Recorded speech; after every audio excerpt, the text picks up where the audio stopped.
பாமகவுக்கு ஆட்சியில் பங்கு, அதிகாரத்தில் பங்கு வேண்டும் என்று அன்புமணி கூறியிருப்பது அவரது கருத்து என்று பாமக நிறுவனர் மருத்துவர் ராமதாஸ் தெரிவித்துள்ளார்.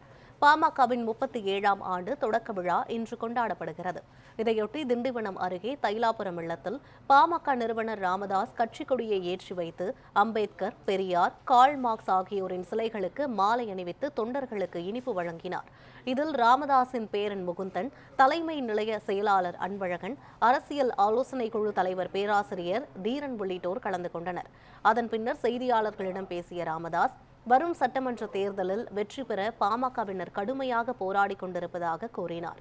ஆட்சியில் பங்கு, அதிகாரத்தில் பங்கு என அன்புமணி கூறியிருப்பது குறித்த கேள்விக்கு பதிலளித்த ராமதாஸ், அது அவருடைய கருத்து என்று குறிப்பிட்டார்.